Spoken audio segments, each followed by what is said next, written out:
মই দুলাল আৰু আপোনালোক সকলোকে মোৰ চেনেললৈ স্বাগতম। তো আজি আমি এটা ব্যতিক্ৰমী ভিডিঅ' বনাবলৈ গৈ আছোঁ। ব্যতিক্ৰমী মানে এইকাৰণে কৈছোঁ ব্যতিক্ৰমী, কাৰণ এনেকুৱা টাইপৰ ভিডিঅ' মই আগলৈকে বনোৱা নাই আৰু এইটো মোৰ ফাৰ্ষ্ট ভিডিঅ' হ'ব যে এনেকুৱা টাইপৰ ভিডিঅ' বনাইছোঁ। আৰু এইটো ভিডিঅ' মই ৰিকুৱেষ্ট কৰিম যিসকল গাৰ্জেন আৰু যিসকল আপোনাৰ চাকৰিৰ কাৰণে প্ৰিপাৰেশ্যন কৰি আছে এছপাইৰেণ্ট, তো তেওঁলোকৰো কাৰণে এইটো ভিডিঅ' বহুত গুৰুত্বপূৰ্ণ। চ' আমি আজি জানিম যে কেনেকৈ প্ৰিপাৰেশ্যন কৰিছে, কি পঢ়িছে, কিমান টাইম পঢ়িছে, কিমান বছৰ ষ্ট্ৰাগল কৰিছে, চ' কেনেকৈ চাকৰিটো পালে বা চাকৰিটো কেনেকুৱা ধৰণৰ হয় গোটেইখিনি ডিটেইলছ কৰিম, বা চাকৰিৰ প্ৰিপাৰেশ্যন সময়ত কোনে হেল্প কৰিলে বা কোনে কেনেকুৱা ধৰণৰ ৰিলেটিভে কি কৰিলে বা তেওঁৰ জীৱনকালত কি কৰিলে, গোটেইখিনি আমি এইটো ভিডিঅ'ত আমি জানিব পাৰিম। চ' প্ৰথমতে আমাৰ চেনেললৈ স্বাগতম। যে আপোনাৰ নামটো প্ৰথমতে জনাওক। আসসালামু আলাইকুম, নমস্কাৰ। মোৰ নাম নাছিৰ উদ্দিন, মোৰ ঘৰ কালজাৰ। আৰু আগন্তু মই 4-5 বছৰ 2020 ITI কৰি বেলেগত জব কৰা আছিলোঁ। ডিফেন্সত মোৰ ইণ্টাৰেষ্ট নাছিল অলপো।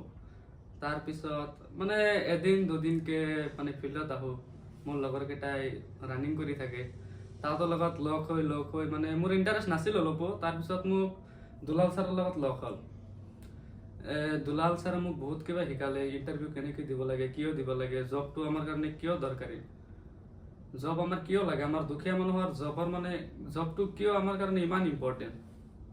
তাৰপিছৰ পৰা অলপকৈ ইণ্টাৰেষ্ট হৈ মানে মোৰ আগতে বেলেগ ফ্ৰেণ্ড আছিল, সেইবিলাকৰ লাইন বেলেগ।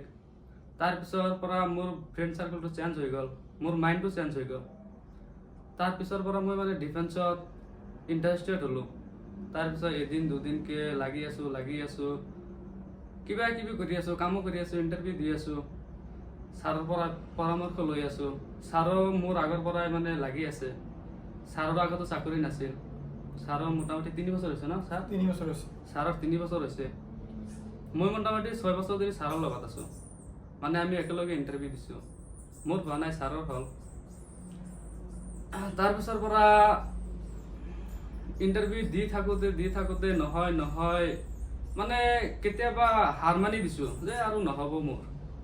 তাৰপিছতো মোক মানে মই কামত গৈছোঁ, কিবা গৈছোঁ, মোক মানে তাৰ পৰা মাতি আনিছে যে ইয়াৰ পৰাই মই লাগি আছোঁ ছাৰৰ লগত। মানে বহুত হেল্প কৰিছে ছাৰে। মানে মই যিমানখিনি ক'ব খোজোঁ, মানে মই যে চাকৰি পাইছোঁ, চাকৰি পাবলৈ যে সক্ষম হৈছোঁ, মানে ইয়াতে 90% হাত ছাৰৰে আছে। তাৰপিছত যদি 10% 5% কিবা থাকে, মোৰ মাকৰ আছে আৰু মোৰ বেলেগ বন্ধু আৰু মই আছোঁ। আৰু মেক্সিমাম মোৰ হেল্প ছাৰেই কৰিছে। মানে এতিয়া তোমালোকে যদি কোনোবাই আছা মোৰ নিচিনা যে 4বাৰ 3বাৰ দিছোঁ বা অলপৰ কাৰণে ৰৈ গৈছা বা কিবা কাৰণে হোৱা নাই, সেইটো তোমাৰ নিজৰে দুখ। হয়তো তোমাৰ নচিবটো বেয়া, কপালটো বেয়া, নহ'লে তোমাৰ ক'ৰবাত কমি আছে যিটো তুমি গম পাইছা কিজানি, বা তোমাৰ কিহৰ কাৰণে হোৱা নাই, ক'ত কি ভুল হৈছে তোমাৰ, সেইটো ঠিক কৰিব লাগে আগতে। নিজৰ যিটো ভুল আছে সেইটোত ফ'কাছ কৰা, সেইটো টাৰ্গেট লোৱা। মোৰ সেই ভুলটো যাতে দ্বিতীয়বাৰ নহয়, সেই ভুলটো কেতিয়াও নকৰিবা। যিহেতু আপোনালোকতো চাকৰি হৈয়ে গ'ল, চ' নতুন ষ্টুডেণ্টখিনিয়েতো চাকৰিৰ কাৰণে প্ৰিপাৰেশ্যন কৰিব, চ' তেওঁলোকক কি ক'ব, কি উপদেশ দিব? উপদেশ মানে যদি নতুন কোনোবাই আছে, যদি তোমালোকৰ ফ্ৰেণ্ড চাৰ্কল আছে, আগতে মোৰ কথা এইটোৱে, তোমালোকৰ যি ফাল্টু ফ্ৰেণ্ড আছে, মোৰো আছিল, এতিয়াও আছে মোৰ, এই ফাল্টু ফ্ৰেণ্ড কেইটাৰ পৰা মানে লাঠ মাৰি ওলাই দিয়া, মনৰ পৰা আনফ্ৰেণ্ড কৰা চবকেইটাক। আৰু যিকেইটা তুমি যিটো লাইনত আছা, সেই লাইনত যিকেইটা ফ্ৰেণ্ড আছে তাহাঁতৰ লগত লগ হোৱা, পৰামৰ্শ লোৱা। মানে তাহনৰ পৰা কিবা এটা হেৰি পাবা, কম্পিটিশ্যন কৰা তাহনৰ লগত, তাহনে কি কৰি আছে, যিকেইটা ডিফেন্সত লাগি আছে। আৰু বাদ বাকী যিকেইটা ফ্ৰেণ্ড আছে চবৰে হেৰি নাই, ক'ৰবাত কি বেলেগ মাথা মাৰি আছে। তুমি সেনেকুৱা ফ্ৰেণ্ড বনোৱা যেনেকুৱা মানে তুমি যিটো চোৱা, যিটো খুজি আছা। ঠিকে কৈছে কথাটো। চাওক, আপুনি যদি IPSৰ লগত থাকে তেতিয়াহ'লে আপোনাৰ মনটো সদায় IPS হ'ব বিচাৰিব। চ' আপুনি যিটো এইম বা টাৰ্গেট লৈছে যে মই পুলিচ হ'ম বা আৰ্মি হ'ম, চ' আপুনি বেছি ফ'কাছ কৰক আপুনি সেই কেটেগৰী মানুহৰ লগত থকাৰ কাৰণে। চ' সেনেকুৱা কেটেগৰীৰ লগত থাকিলে কি হ'ব, আপোনাৰ এটা পজিটিভ মাইণ্ডছেট হ'ব। চ' আপুনি সেইটোত ফ'কাছ কৰিব পাৰিব।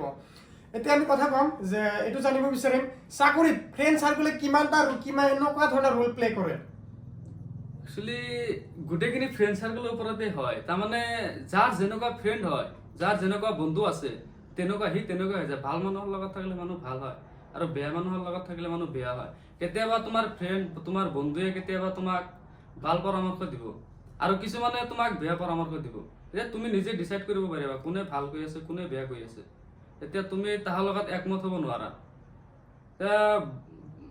বন্ধুত্ব বহুত দৰকাৰী বস্তু। কোৱেশ্চন হ'ল যে যেতিয়া যিকোনো এক্সামৰ প্ৰিপাৰেশ্যন কৰি থাকে, খালি এনেকুৱা নহয় যে ডিফেন্স, যিকোনো ধৰণৰ চাকৰি যেতিয়া প্ৰিপাৰেশ্যন কৰে, তো তেনেকুৱা দেখা পোৱা যায় বহুতৰে গাৰ্জেন বা ওচৰ চুবুৰীয়া মানে কি কৰে, তোমাক ফৰ্চ কৰে কি এইটো কাম তুমি নোৱাৰিবি কৰিব, কিয় লাগি আছে, বেলেগ কাম কৰ, এনেকুৱা কৰে। সেইসকলৰ বিষয়ে কি ক'ব আপুনি?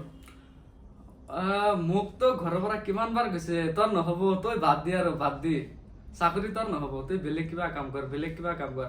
ময়ো ভাবি লৈছিলো এটা সময়ত মোৰ চাকৰি নহয়।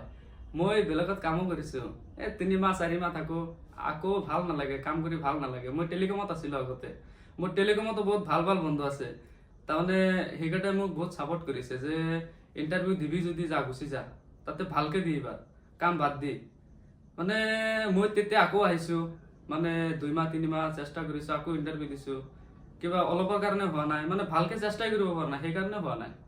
তাৰপিছত মানে এইবাৰ মই একেবাৰে চব বাদ দিছিলো, যি হ'ব হ'ব আৰু লাষ্ট, মানে এইটো মোৰ শেষ আছিল, বয়সো শেষ, সেইকাৰণে চব বাদ। এইটোৱে যে যেতিয়া কোনো এটা এক্সপিৰিয়েঞ্চ যে প্ৰিপাৰেশ্যন কৰে, হয়তো কিছুমানৰ এবাৰত চাকৰি হয়, হয়তো বা কিছুমানৰ 4-5 বছৰত চাকৰি হয়, মানে দেৰি হয়, তেতিয়া মানে কি কৰে, যিসকলৰ গাৰ্জেন থাকে, তো ল'ৰা হওক বা ছোৱালী হওক, মানে অলপ বেলেগ চব ওচৰ অহাৰ নিচিনা চায়। চ' মানে সিমান এটা ৰেচপেক্ট নাপায় যিমান এটা পাব লাগে।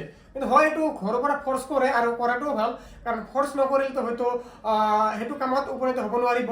চ' গাৰ্জেনসকলক কি ক'ব যাতে ল'ৰা ছোৱালীক কেনেকুৱা ধৰণৰ যাতে অলপ মটিভেশ্যন কৰে, যাতে ল'ৰা ছোৱালীটো প্ৰিপাৰেশ্যন কৰে আৰু চাকৰিৰ কাৰণে অলপ উপনীত হয়, কি কৰিলে ভাল হ'ব প্ৰতিটো গাৰ্জেনে?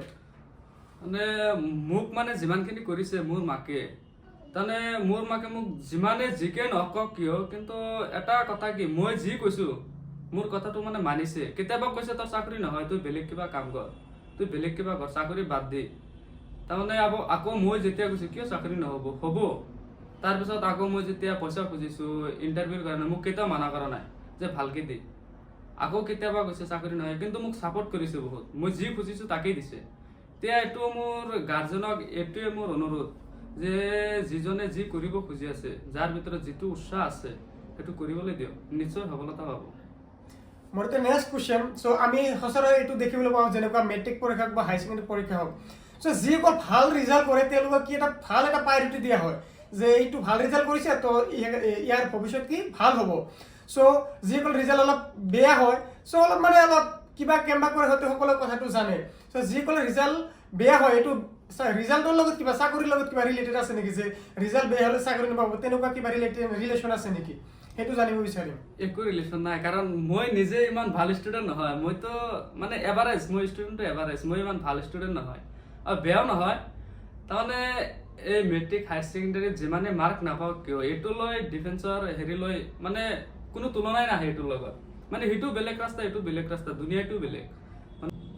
আৰু হয়তো তোমাৰ এনেকুৱা হৈছে যে তুমি ধৰি লোৱা প্ৰিপাৰেশ্যন কৰি আছা, কৰি থাকোঁতে কি হ'ল, তোমাৰ এনেকুৱা লাগিছে যে মই প্ৰিপাৰেশ্যন নকৰোঁ, এই কামটো বাদ দিম, তেতিয়া তুমি এইটো কামত কনচিষ্টেঞ্চি কেনেকৈ থাকিলা, যে মই আকৌ কৰিম, তেনেকুৱা বস্তুটো কেনেকৈ তোমাৰ মনৰ ভিতৰৰ পৰা জাগিল? মই নিজে যেতিয়া ইণ্টাৰভিউ দিছো, মোৰ নহয়, মই বাদ দি বেলেগ কোম্পানীত গৈছো, তেতিয়া 2 মাহ 3 মাহ কাম কৰো, তাতে ভাল নালাগে, তাতে পইচা পাওঁ, বহুতে ভালেই পইচা পাওঁ, কিন্তু ভাল নালাগে। মানে প্ৰাইভেট কাম, কেতিয়া লাট মাৰি ওলাই দিব তাৰ পৰা কোনো গেৰাণ্টি নাই, কোনো চিকিউৰ নাই, আৰু মনৰ যিটো শান্তি, তাৰমানে মই যে এইটো কাম কৰিম সেইটোতো কৰিব নোৱাৰিলো, তাতে কৰি মানে এটা কথাই ভাবি থাকো, কি কৰি আছো, এইটো কাম নহ'ব, আকৌ যাওঁ, মানে এইখিনি শান্তি নাই। সেইকাৰণে যি কাম কৰক, মানে নিজৰ মনে যিটো খুজি আছে সেইটোৱে কৰিব লাগে, বাকী চব বাদ দিব লাগে। বহুতো ষ্টুডেণ্ট প্ৰিপাৰেশ্যন কৰিছে, তো যিহেতু প্ৰিপাৰেশ্যন কৰিছে, ৰানিঙো কৰে, পঢ়িব লাগে, চ' কিমান টাইম প্ৰিপাৰেশ্যনত সময় দিব, হয়তো যিহেতু স্কুলতো যাব লাগে বা কলেজতো যাব লাগে, চ' মিনিমাম কিমান সময় পঢ়িলে যে এটা চাকৰি পোৱাৰ কাৰণে সম্ভৱ? চাকৰিৰ কাৰণে ইমান পঢ়িব নালাগে, মানে যদি কোনোবাই কলেজত পঢ়ি আছে বা ৰানিঙো কৰি আছে, কলেজৰো পঢ়িব লাগে। আৰু চাকৰিৰ কাৰণে মানে কিবা এটা যদি ভালকে চাই থাকে, মনৰ পৰা ডেইলি অলপকে চাই থাকে, হৈ যায়। তাৰপিছত যদি ফিজিকেল আগত থাকে বা এক্সাম আগত থাকে, তাৰ আগতে ভালকে চালে মানে হৈ যায়, ইমান হেৰি নহয়, মানে বেছি সময় ধৰি যদি লাগি থাকে অলপ অলপকে চাই থাকিলে হৈ যায়। হয়, কেতিয়াবা এনেকুৱা দেখিবলৈ পোৱা যায় বহুত এটা কামতে লাগি আছো মানে সফলতা পোৱা নাই, তেতিয়া হয়তো বেয়া লাগে। সেইকাৰণে যিকোনো বস্তু অলপ অলপ আপুনি পঢ়ি থাকিব লাগে। এনেকুৱা নহয় যে গোটেইখিনি আপুনি 100% এইটোতে দিব। সদায় মানুহৰ প্লেন এ আৰু বি থাকিব লাগে। এটা ধৰি লওক যেতিয়া যদি আপুনি চাকৰি নাপালেহেঁতেন কিবা বেলেগ কাম কৰিলেহেঁতেন না নাই? মইতো টেলিকমত আছিলো অলৰেডি, তো সেইটোৱে তো প্লেন এ প্লেন বি দুটাই আছে। হয়, আপোনাৰ মতে কি প্লেন এ বি থকাটো জৰুৰী হয় না নাই? বহুত ইম্পৰ্টেণ্ট, কাৰণ মোৰ যদি চাকৰি নহ'লে হয়, মোৰ প্লেন এ টেলিকম আছিল। মানে মই ITI কৰিছো, মোৰ কোম্পানী আছিল, কোম্পানীতে কাম কৰিছো, মোৰ সেইটোৱে প্লেন এ। কিন্তু সেইটোত মই ছেটিছফাই নহয়, সেইকাৰণে মই ইয়াতেও আছিলো তাতেও আছিলো, মানে দুটাই কৰিছো। মানে এটা কৰি থাকিলে কাম নহ'ব যদি এইটো নহয়, মানে কাৰ নচিবত কি আছে কোনো ক'ব নোৱাৰে। এতিয়া হয়তো তোমাৰ চাকৰি হ'ল, সেইটো ভাল কথা, কিন্তু কথাটো হ'ল এইটো যে আগত যিটো এটা সন্মান পাইছিলা আৰু এতিয়া সন্মানটো কিবা ডিফাৰেঞ্চ আছে নেকি? এনেকুৱা কথা নহয়, মানে যিয়ে যি ভাবক এইটো মানে মই এনেকুৱা ফিল নকৰো। তাৰমানে সন্মান আছে, মানুহে কিবা কিবি সুধি থাকে, অলপ বেছি হৈছে নেকি? অলপ বেছি মানে হেৰি কৰি আছে, কিন্তু মই এইটো কেয়াৰ নকৰো। তাৰমানে যিয়ে নকওক, কিছুমানে ভাল পাইছে কিছুমানে বেয়া পাইছে, আৰু বেয়া পোৱা মানুহ বেছি কিজানি চাকৰি পোৱাৰ পিছত। এইটো চবৰ লগত হয়, ভাল বেয়া দুটা হয়। মানে এইটো নিয়মে, যদি ধৰি লওক আপুনি চাকৰি পাইছে তো আপোনাৰ পৰিয়ালটো সুখী থাকিব, আৰু হয়তো ওচৰ চবৰে কোনোবাই দুখ পাব পাৰে, সেইটো ডাঙৰ কথা নহয়। মেইন কথাটো হ'ল এইটোৱে যে ধৰক আপোনাৰ ল'ৰাই চাকৰি পাইছে, আপুনি এইটো চেষ্টা কৰক তেখেতৰ ল'ৰাই যদি চাকৰি পাইছে মোৰ ল'ৰাই কিয় নাপাব। আপুনি এইটো চেষ্টা কৰক, যিহেতু তেখেতৰ ল'ৰাই যদি পাইছে আমাৰ ল'ৰাটো পাব, তাক কি কৰক মটিভেশ্যন কৰক, আৰু পঢ়াৰ কাৰণে সুযোগ কৰি দিয়ক, সুবিধা কৰি দিয়ক, যাতে তেওঁলোকে বুজি পায় আৰু কেনেকৈ কি কৰিব লাগে সেনেকুৱা টাইপৰ মানুহৰ লগত থাকিবলৈ দিবলৈ